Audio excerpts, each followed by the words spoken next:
जय हिंद फ्रेंड्स। आज हम लोग घनत्व के बारे में जानेंगे। किसके बारे में? तो घनत्व के बारे में। देखिए, इसको जनरल तरीके से हम लोग कैसे समझ सकते हैं। जैसे मान के चलिए कि दो जंगल है, एक जंगल में बहुत ही ज़्यादा पेड़ है और दूसरे वाले जंगल में बहुत ही कम पेड़ है, लेकिन दोनों का एरिया क्या है? दोनों का एरिया सेम है। तो बताइए, एक घना जंगल है, एक कम घना जंगल है, तो दोनों में से ज़्यादा घनत्व किसका होगा? तो जाहिर सी बात है कि जो कम घना जंगल है उसका जो घनत्व होगा क्या होगा? वो कम होगा। किसके कंपैरिजन में? जो घना वाला जंगल है। तो ये तो हो गया जनरल तरीका कि घनत्व को समझने का। लेकिन जो है, अगर हम लोग साइंस में आएंगे तो इसको अलग तरीके से समझते हैं। जैसे देखिए, घनत्व का जो मतलब होता है वो मास पर वॉल्यूम होता है। मास पर यूनिट वॉल्यूम, इसको क्या बोलते हैं? मास पर यूनिट वॉल्यूम। मतलब मास पर यूनिट वॉल्यूम को ही हम लोग घनत्व कहते हैं। अब देखिए, इसको समझने के लिए हम लोग एक एग्जांपल लेते हैं। जैसे देखिए, एक आयरन का टुकड़ा लिया है मैंने, और यहाँ पर ये क्या है? वुड का टुकड़ा है। ये क्या चीज़ का टुकड़ा है? तो वुड का टुकड़ा है, लकड़ी का टुकड़ा है। अब क्या करते हैं, यहाँ से एक आयतन का, हम लोग जानते हैं कि आयतन जो होता है, आयतन का जो SI यूनिट होता है वो मीटर क्यूब या सेंटीमीटर क्यूब लिखते हैं। इसी वजह से अगर हम लोग एक आयतन का वॉल्यूम अगर यहाँ से कट करेंगे और फिर यहाँ पर एक आयतन का वॉल्यूम को अगर कट करेंगे तो उसको 1 मीटर क्यूब, और यहाँ पर भी इसको क्या लिखेंगे? 1 मीटर क्यूब के रूप में लिखेंगे। अब देखिए, ये आयरन है, ये वुड है। तो ये जो आयरन है, आयरन से जो 1 मीटर क्यूब वॉल्यूम का जो छोटा सा टुकड़ा कट करके निकाला गया, वहीं वुड से जो टुकड़ा कट करके निकाला गया, तो बताइए दोनों में से ज़्यादा मास किस में होगा? जाहिर सी बात है, ज़्यादा मास जो होगा ये आयरन वाला में ज़्यादा होगा, और इसमें क्या होगा? इसके कंपैरिजन में कम मास होगा इस वाले टुकड़े का। अब देखिए क्या है, आखिर क्या रीजन रहा कि इसका जो है मास ज़्यादा हो गया और इसका मास कम हो गया? इसके पीछे का रीजन यही है कि इस टुकड़े में 1 मीटर क्यूब का जो आयतन है, 1 मीटर क्यूब आयतन का जो टुकड़ा है, उसमें नंबर ऑफ पार्टिकल्स, मतलब नंबर ऑफ कण जो है वो क्या है? तो ज़्यादा है इसके कंपैरिजन में। लेकिन यहाँ पर क्या है? नंबर ऑफ पार्टिकल्स इसमें कम है इसके कंपैरिजन में। तो यही घनत्व को तय करता है। देखिए, इसमें ज़्यादा घना क्या एटम्स, या बोल लीजिए ज़्यादा घना कण है, और इसमें ज़्यादा घना नहीं है, इसमें कम घना है। इसी वजह से इसका घनत्व कम हो गया। क्या कम घना है? तो पार्टिकल यानी कि कण कम है इसमें। अब यहाँ पर ये भी प्रश्न उठता है कि आखिर इसमें इतना ज़्यादा घना पार्टिकल क्यों है, इसमें कम घना पार्टिकल क्यों है? इसलिए है कि इसका जो भी पार्टिकल है, इसका जो भी कण है, इसके बीच का जो स्पेस होता है, मतलब इसके बीच का जो खाली जगह होता है वो कम होता है। मतलब यहाँ पर जैसे ये और ये है, तो दोनों के बीच का जो खाली जगह है वो ज़्यादा है। वहीं पर इन दोनों को अगर ऐसे कर दें तो इन दोनों के बीच का स्पेस क्या है? कम है। अब यहाँ पर देखिए, इसमें जो दो पार्टिकल के बिटवीन में जो स्पेस होगा वो कम होगा, और इसमें जो दो पार्टिकल के बिटवीन में जो स्पेस होगा वो क्या होगा? इसके कंपैरिजन में ज़्यादा होगा। तो बताइए, ज़्यादा नंबर ऑफ पार्टिकल किस में अटेगा? तो ज़्यादा नंबर ऑफ पार्टिकल इसमें अटेगा। जैसे देखिए, इसको ऐसे समझिए, आपका जो क्लास है, आपका मान के चलिए सेम क्लास है, उस क्लास में क्या करता है? एक बैच में बच्चों को पूरा तरीके से सटा के बैठाया जाता है, ठीक है? एक दूसरे के बिल्कुल सटा के, मतलब स्पेस ज़्यादा नहीं छोड़ा जाता है। अब एक बार जो दूसरा क्लास होता है तो फिर उसमें क्या होता है? क्लास वही है, अब उसमें थोड़ा बच्चों को हटा कर बैठाया जाता है। तो बताइए, ज़्यादा नंबर कब हटेगा? जब बच्चों को सटा कर बैठाया गया था। तो घनत्व ज़्यादा क्या होगा? पहले वाला क्लास का होगा, बाद वाला क्लास का घनत्व कम होगा। तो वही है, यहाँ पर क्या है?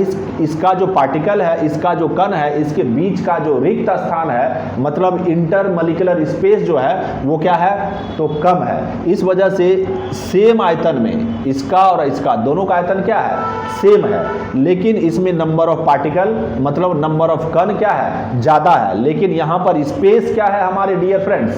तो यहाँ पर जो हमारा स्पेस है वो ज़्यादा है।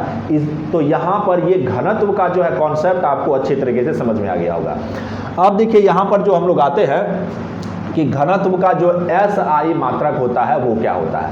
घनत्व का SI मात्रक होता है किलोग्राम पर मीटर क्यूब। घनत्व का SI मात्रक क्या होता है, तो किलोग्राम मीटर क्यूब, वही किलोग्राम पर मीटर क्यूब। वहीं पर CGS मात्रक की अगर बात करेंगे तो वो क्या हो जाएगा, तो ग्राम पर सेंटीमीटर क्यूब। ठीक है, अब यहाँ पर इसका रिलेशन देखेंगे हम लोग नीचे में यहाँ पर। तो सबसे पहले देखिए यहाँ पर जो हमारा ये डेंसिटी है, ये डेंसिटी संबंध बताता है, रिलेशन बताता है किस में, तो मास और वॉल्यूम का संबंध बताता है। अब मास और वॉल्यूम का क्या संबंध बताता है, मतलब 1 मीटर क्यूब का वॉल्यूम जो होता है क्या, तो 1 मीटर क्यूब का वॉल्यूम जो होता है उसका मास कितना होगा, यही चीज बताता है कौन, तो हमारा जो ये डेंसिटी है। तो अब देखिए यहाँ पर नेक्स्ट वाला जो टॉपिक है कि देखिए अगर मान के चलिए 2 ऑब्जेक्ट है आपके पास में, दोनों डिफरेंट ऑब्जेक्ट है, क्या, 2 डिफरेंट ऑब्जेक्ट है। जैसे मैं एग्जांपल लेकर के बताता हूँ, जैसे ये है, ये ऑब्जेक्ट डिफरेंट है एंड ये ऑब्जेक्ट डिफरेंट है। क्या दोनों का मास कभी सेम होगा, दोनों का मास कभी सेम नहीं होगा। अगर दोनों का मास सेम करना है, मान के चलिए इसका मास अगर मान के चलिए 10 ग्राम है, इसका भी मास क्या है, तो 10 ग्राम है, तो क्या इसका जो वॉल्यूम है, इसका जो आयतन है और इसका जो आयतन है कभी सेम होगा क्या, नहीं।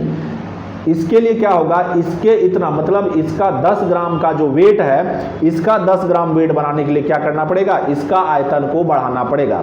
आयतन क्यों बढ़ाना पड़ेगा, आयतन इसलिए बढ़ाना पड़ेगा मेरे डियर स्टूडेंट्स, मेरे डियर फ्रेंड्स, कि इसमें जो नंबर ऑफ पार्टिकल्स होगा वो क्या होगा, कम होगा इसके कंपैरिजन में, क्योंकि इसका जो पार्टिकल है काफ़ी हटा हटा हुआ है, इसका जो पार्टिकल है काफ़ी सटा सटा हुआ है। वही चीज़ें यहाँ पर बताया गया कि मतलब सेम मास का समान आयतन का, क्या, तो समान आयतन का अगर डिफरेंट ऑब्जेक्ट को आप लेते हैं तो उसका डिफरेंट वॉल्यूम होगा, है ना। उसी को आप अलग तरीके से ऐसे भी बोल सकते हैं कि अगर समान आयतन का अलग अलग वस्तु है, समान आयतन का अलग अलग वस्तु है, देखिए वस्तु अलग अलग है इसलिए उसका डेंसिटी क्या हो जाएगा, अलग अलग हो जाएगा, इसलिए उसका मास भी क्या हो जाएगा, मतलब द्रव्यमान, मास मतलब द्रव्यमान, उसका द्रव्यमान क्या हो जाएगा, तो अलग अलग हो जाएगा मेरे डियर फ्रेंड्स। अब देखिए यहाँ पर हम लोग जानते हैं कि जो डेंसिटी होता है, जो ये घनत्व होता है, इसको जो हम लोग रो से डिनोट करते हैं, क्या चीज़ से डिनोट करते हैं, तो रो से डिनोट करते हैं। अब देखिए इसका जो फॉर्मूला होता है, मतलब डेंसिटी का जो फॉर्मूला होता है द्रव्यमान बटे आयतन, या इसको रो इक्वल टू m/v लिखते हैं। ठीक है, अब देखिए एक चीज आप लोगों को हमारे डियर फ्रेंड्स याद रखनी है, क्या, जो कि आपको न्यूमेरिकल्स सॉल्व करने में मदद करेगी। एक तो सबसे पहले हम लोग जानते हैं कि जो डेंसिटी होता है हमारा, तो डेंसिटी का जो घनत्व, डेंसिटी का जो SI यूनिट होता है वो किलोग्राम पर मीटर क्यूब होता है। अब वहीं पर CGS में क्या होता है, तो ग्राम पर सेंटीमीटर क्यूब होता है। तो इन दोनों में रिलेशन हम लोगों को बताना है। तो इन दोनों में रिलेशन कौन बताता है, तो ये बताता है इन दोनों में रिलेशन, मतलब 1 किलोग्राम पर मीटर क्यूब में 10⁻³ क्या, तो 1 किलोग्राम पर मीटर क्यूब में 10⁻³ ग्राम पर सेंटीमीटर क्यूब होता है। वहीं पर अगर हम लोग बोलें कि 1 ग्राम पर सेंटीमीटर क्यूब में, क्या, तो 1 ग्राम पर सेंटीमीटर क्यूब में कितना किलोग्राम पर मीटर क्यूब होगा, तो 1 पे 3 जीरो मतलब 10⁻³ क्या, 10⁻³। इसी को क्या करना है, इसको इधर लेकर के चले आना है। ठीक है, तो इसका मतलब क्या हुआ कि 1 ग्राम पर सेंटीमीटर क्यूब में 10⁻³ क्या, तो किलोग्राम पर मीटर क्यूब होगा। अब ये बना कैसे, इस फॉर्मूला को मैं आपको बता करके यहां पर बोर्ड पे बना करके दिखाता हूं। आप क्या करें, सबसे पहले जो भी मैं बताता हूं उसका स्क्रीनशॉट जरूर ले लिया करें। अब देखिए आप जानते हैं क्या मेरे डियर फ्रेंड्स कि 1 किलोग्राम, क्या, तो 1 किलोग्राम में कितना ग्राम होता है, तो 1000 ग्राम होता है, 1000 ग्राम होता है। वहीं पर 1 मीटर, क्या, तो 1 मीटर में 100 सेंटीमीटर, 100 सेंटीमीटर होता है। लेकिन देखिए यहाँ पर तो मीटर क्यूब है, यहाँ पर तो केजी है, चलिए केजी आ गया, पर बट यहाँ पर मीटर क्यूब है। अब इसको क्या करना है, क्यूब बनाने के लिए इसको ऐसे देना पड़ेगा और यहाँ पर ऐसे देना पड़ेगा, मतलब अब ये बन जाएगा 1 metre cube equal to 8 1 2 3 4 5 6 centimetre cube हो जाएगा, है ना। चलिए अब इसको सॉल्व करते हैं। जैसे देखिए यहाँ पर 1 kg पर मीटर क्यूब। इसका मतलब क्या हुआ, 1 kg बाय मीटर क्यूब, ऐसा लिख सकते हैं। अब 1 kg को हम लोग डियर फ्रेंड्स क्या लिखते हैं, तो 1000 ग्राम, 1000 ग्राम हो गया। एंड मीटर क्यूब है, अब देखिए मीटर क्यूब में मतलब यहाँ पर हम इसको क्या लिखेंगे, 10⁶ सेंटीमीटर क्यूब।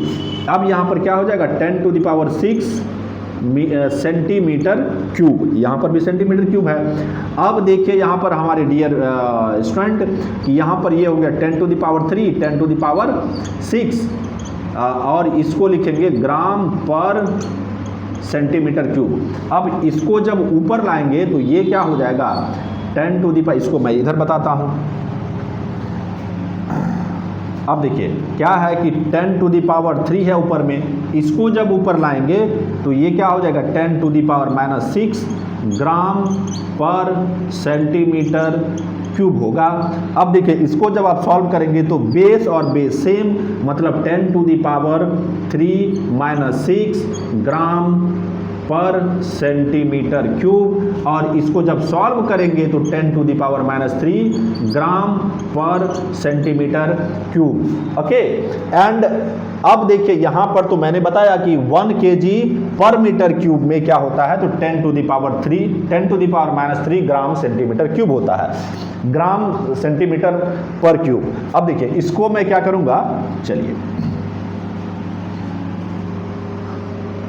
अब देखिए यहाँ पर जैसे है कि 1 kg, क्या 1 kg पर मीटर क्यूब इक्वल टू होता है 10⁻³ ग्राम पर सेंटीमीटर क्यूब। अब देखिए अब क्या करना है आपको, 1 ग्राम पर सेंटीमीटर क्यूब का रिलेशन बताना है इससे, तो ये वाला जो पार्ट है इसको उधर उठा करके लेके चले आना है। तो 1 kg पर मीटर क्यूब बाय ये हो गया 10⁻³ equal to 1 gram per centimetre cube. अब देखिए इसको ऊपर लेकर के जाइए तो क्या हो जाएगा, 10, ये जैसे ही ऊपर जाएगा तो क्या चीज़ में कन्वर्ट हो जाएगा, 10⁻3। देखिए ये चीज़ जो जैसे 1/10⁻³ हो, इसको जब ऊपर ला करके जाइएगा ना तो ये प्लस में कन्वर्ट हो जाएगा। लेकिन अगर ये 10⁻3 है, इसको अगर नीचे लेकर के जाइएगा तो 10⁻³ हो जाएगा। वहीं पर अगर आपके पास में 1/10⁻³ है, जब इसको ऊपर लेकर के जाइएगा तो ये 10⁻³ हो जाएगा। सेम वही तरीके से जब इसको ऊपर लाए तो ये माइनस वाला साइन खत्म हो गया, तो ये हो गया ग्राम पर मीटर क्यूब, किलोग्राम पर metre cube and 1 gram per centimetre cube. Okay, अब देखिए इसको जब हम लोग करेंगे तो इतना kilogram metre cube equal to 1 gram per centimetre cube. तो ये इसका रिलेशन हो गया, ये मैंने पहले ही बताया था आपको। तो आगे हम लोग जानेंगे टेम्परेचर के बारे में। मतलब जैसे हम लोग जानते हैं कि टेम्परेचर को मापने का जो SI यूनिट होता है, हम लोग टेम्परेचर को केल्विन में मापते हैं। एंड टेम्परेचर को मापने का 3 स्केल होता है। कितना स्केल होता है, तो 3 स्केल होता है। पहला जो होता है डिग्री सेल्सियस, दूसरा जो होता है डिग्री फ़ारेनहाइट एंड तीसरा जो होता है वो केल्विन स्केल होता है। उसके बारे में हम लोग जानेंगे।